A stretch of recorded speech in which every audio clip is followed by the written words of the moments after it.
কিন্তু আসলে এই হত্যাকাণ্ডের পিছনে যে যারা ছিল মেইনলি, সেটা হলো ভারতেরই ইচ্ছা ছিল এই হত্যাকাণ্ডগুলো করা। যেখানে জেলখানায় আমরা প্রায় কিছুই পেতাম না, সেই জেলখানায় একটুখানি মিষ্টি উনি রেখে দিচ্ছেন ওনার পরিবারের জন্য। এতটা স্নেহশীল পিতা ছিলেন আল্লামা দেলোয়ার হোসেন সাঈদী। এটা জানা আবশ্যক। আমাদের শুধু একটা মানুষের উনি কত বড় আলেম ছিলেন কিংবা কত বড় বিদ্বান ছিলেন এটাই একমাত্র পরিচয় না, উনি কত ভালো পিতা ছিলেন এটাও গুরুত্বপূর্ণ। যেটা আমরা আমাদের রাসূল মহানবী হযরত মুহাম্মদ সাল্লাল্লাহু আলাইহি ওয়াসাল্লামের কাছ থেকেও শিখেছি যে ভালো পিতা হওয়া ভালো মুসলমানের জন্য গুরুত্বপূর্ণ। এটা আল্লামা দেলোয়ার হোসেন সাঈদীর মধ্যে আমি দেখতে পেয়েছি। আমরা স্কাইপ কেলেঙ্কারি লিঙ্ক করেছিলাম এবং এই স্কাইপ কেলেঙ্কারির পুরো ঘটনাটা সাঈদী ভাইয়ের মামলা নিয়েই কিন্তু ছিল। এই জিনিসটা আপনাদের জানানো দরকার। আমি মনে করলাম আজকের মাহফিলে এটা বলাটা সব থেকে গুরুত্বপূর্ণ।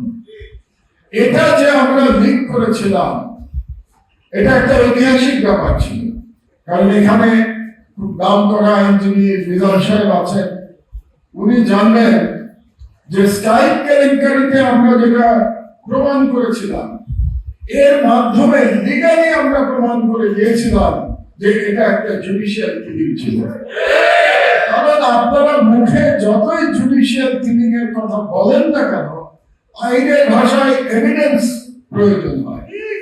স্কাইপ কেলেঙ্কারি কিন্তু সেই এভিডেন্স ছিল, কিন্তু আমার মনে হয় আজ পর্যন্ত এই এভিডেন্সটা যেভাবে ব্যবহার করা উচিত ছিল সেভাবে ব্যবহার করা হয় না।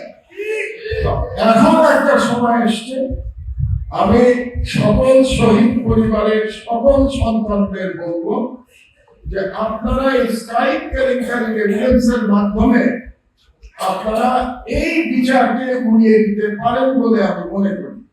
কারণ হচ্ছে যারা জান্নাতে যাওয়ার তারা তো চলে গেছেন, কিন্তু সেখানে যাওয়ার পরেও তারা যে নির্দোষ ছিলেন এটা প্রমাণ করাটা খুব গুরুত্বপূর্ণ।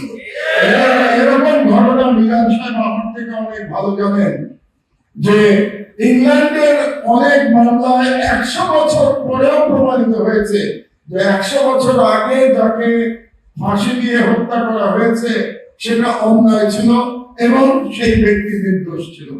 কাজে আমি মনে করি এবার একটা সুযোগ এসছে আপনাদের যে স্কাইপ কেলেঙ্কারি আমার দেশে যে এক্সপোজ করেছিল সেটাকে নিয়ে এবং অন্যান্য লুপহোল যেগুলো ছিল বিচার ব্যবস্থায়, যেটা বিচার ভাই বলেছেন, সেগুলো নিয়ে এই পুরো বিচারটাকে রিভিউ করা এবং রিভিউ করার মাধ্যমে এটাকে প্রমাণ করা যে এটা আইনগতভাবেই এটা জুডিশিয়াল কিলিং ছিল।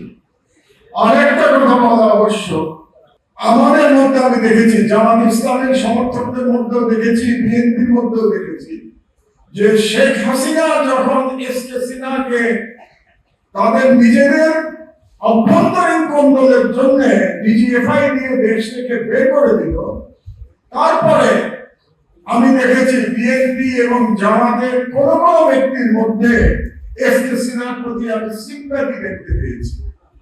ব্যাপারটা খুব দুর্ভাগ্যজনক, কারণ আপনারা জানেন না যে এই জুডিশিয়াল কিলিং এর যারা মেইন দোষী ছিল তাদের মধ্যে অন্যতম ছিল এসকে সিনহা। কাজেই এসকে সিনহাকে কি বের করে দেওয়া হয়েছে নাকি সে বিদেশে গেছে এটা গুরুত্বপূর্ণ না।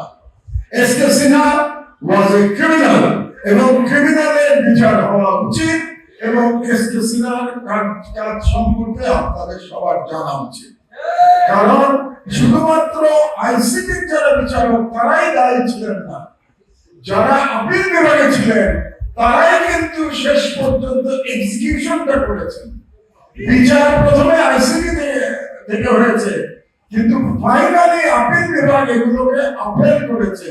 এবং একটি ক্ষেত্রে আমরা জানি, যেটা কাদের মোল্লা সাহেবের ক্ষেত্রে, যেখানে আইসিটিতে আদালতে তার যাবজ্জীবন কারাদণ্ড হয়েছিল সেটাকে বাড়িয়ে তাকে মৃত্যুদণ্ড করা হয়েছে। সুতরাং এই বিষয়গুলো নিয়ে আমি মনে করি আরেকটু গবেষণা হওয়া দরকার।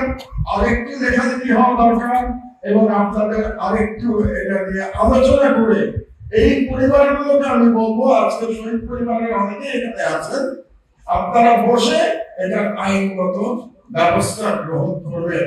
কারণ আমি নিজের অভিজ্ঞতা থেকে দেখেছি, রিমান্ডের কথা একটু আগে আমার ছোট ভাই রবিউল ইসলাম খান বলছিল 30 দিনের কথা, আমি 39 দিন রিমান্ডে ছিলাম, 39 ডেজ আমি রিমান্ডে ছিলাম। কাজে এই যে জুলুমগুলো হয়েছে, এটা কিন্তু যার যার জুলুম তাকেই করতে হবে, আপনি অন্যের দিকে তাকিয়ে থাকলে হবে না।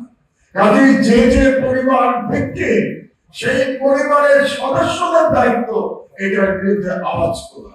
আপনারা যদি এটা সাংগঠনিক ভাবে করতে যান, আমি বলতে বাধ্য হচ্ছি এটা হয়তো কোনোদিনই হবে না।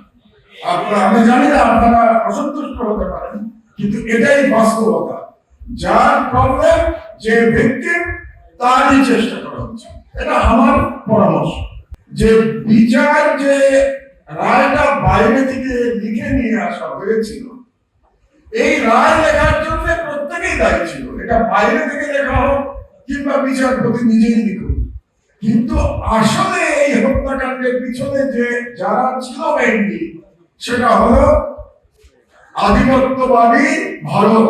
কারণ ভারতেরই ইচ্ছা ছিল এই হত্যাকাণ্ডগুলো করা, এবং এর পিছনে শুধু যে ব্যক্তিগত রাগ বিরাগের ব্যাপার ছিল তা না, এর পিছনে একটা জিওপলিটিক্স ছিল।